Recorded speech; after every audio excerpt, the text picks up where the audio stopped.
Mahabubabad collectorate సమీపంలో ఉద్రిక్తత నెలకొంది. ప్రభుత్వ స్థలంలో ఏర్పాటు చేసిన గుడిసెలను తొలగించేందుకు రెవెన్యూ అధికారులు వెళ్లడంతో స్థానికులు అడ్డుకున్నారు.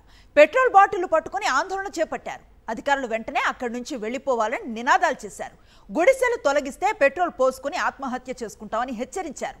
ప్రభుత్వ భూములు కబ్జా చేసి రియల్ ఎస్టేట్ దందా చేస్తున్న వారిని వదిలేసి పేదల ఇళ్లను కూల్చేస్తున్నారని సిపిఎం నేత సీతారాం నాయక్ ఆగ్రహాన్ని వ్యక్తం చేశారు.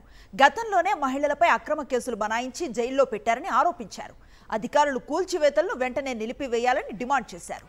లేదంటే కలెక్టరేట్, ఎమ్మెల్యే క్యాంప్ ఆఫీసును ముట్టడిస్తామని హెచ్చరించారు.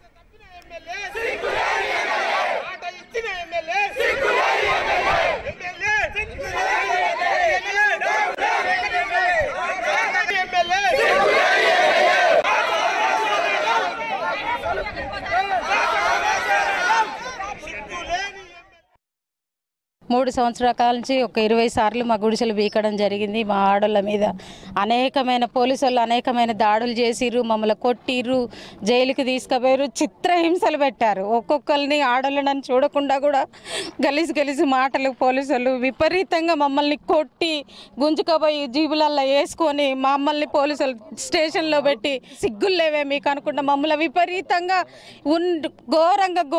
ఘోరాతి ఘోరమైన మనుషులకి మాలంటోళ్ళకి రాని మాటలు కూడా పోలీసు వాళ్ళు మమ్మల్ని దూషించుకుంటూ ఆ ఘోరంగా మమ్మల్ని కొట్టి 9 రోజులు జైలుకు పోయి వచ్చిన రోజులు ఉన్నాయండి.